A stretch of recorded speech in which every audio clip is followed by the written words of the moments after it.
ಇಲ್ಲ ಅವನ್ ತಪ್ಪಿಲ್ಲ. ಅವಳ ಮನ್ಸು ಚೆನ್ನಾಗಿರಲ್ಲ. ಇರೋಳೊಬ್ಳೆ ತಂಗಿ. ಒಬ್ಳೆ ತಂಗಿ? ಅಯ್ಯೋ ಪಾಪ. ನನ್ಗೆ ಒಬ್ಳೆ ತಂಗಿ ಒಬ್ಳೆ ಅಕ್ಕ, ಮೂರನೇ ತಮ್ಮಂದು. ಏನು ಮಾಡೋದು? ನಂಗೆ ಸಾವಿರಾರು ತಂಗಿ ಅದು. ಸುಮ್ಮನೆ ಯಾರೋ ಪುಸ್ತಕತೆ ಅವಳ ನಡ್ಕೊಳ್ಕೊಳ್ಳಿ, ಅವಳ ತಂಗಿನೇ. ರೂಪಾಯಿ ಯಾರು ಕೊಡೋದು ನಂಗೆ. ಊಟ ಮಾಡಿದ್ರೆ ಅಂತ ಯಾರು ಕೇಳಿಲ್ಲ ನಾನು. ಎಷ್ಟು ಅಂತ ಗಣ್ಣಲ್ಲಿಟ್ಟು ನೋಡ್ಕೊಳ್ಳೋದು. ಇವಾಗ ಅಣ್ಣಾಗಿ ನೀವೇ ಊಟ ಕೊಡ್ತಿರೋದು ಸ್ವಾಮಿ ಎಲ್ಲರಿಗೂ ಇಲ್ಲಿ? ಅಣ್ಣಾಗಿ ನೀವೇ ಊಟ ಕೊಡ್ತಿರೋ ತಂಗಿಯರ್ ಕೇಳ್ತಾ ಇಲ್ಲ ನೋಡಿ ಇವಳಿಗೆ ಕೊಡು. ನೀನು ಯಾರು? ನಾನು ಅವಳ ಅಕ್ಕ ಇಸ್ಕೊಂಡೋಗಿದ್ದೆ. ನೋ ಇಂಪ್ಲೆನ್ಸ್ ಇಲ್ಲ, ಇಲ್ಲಿ ಅವ್ರು ಮಾತಾಡಬೇಕು.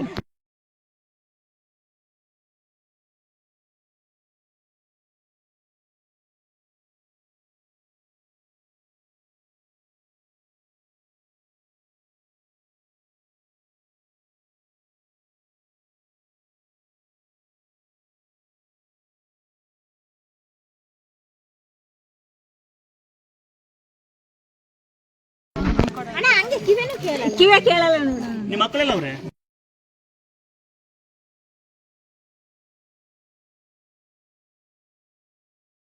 ಮೊಸರನ್ನ ಬೆಲ್ಲ ಬೆಳೆ ತಿನ್ಸು ಕೊಡೋದು.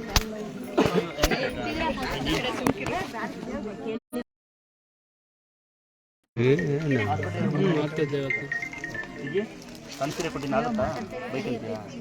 ಇವಳು ಅಂದ್ರು ಯಾರು ಅಡಿಕೆ ಬಿಡಿ. ಆಮೇಲೆ ನಿಮ್ಮೊಂದು ವಿನಂತಿ, ಯಾವುದೇ ಊರಲ್ಲಿ ಕೇಳ್ತಾರೆ, ಯಾವುದೇ ಕ್ಷೇತ್ರದಲ್ಲಿ ನಿಮ್ಮ ಅಕ್ಕಪಕ್ಕ ಮನೆ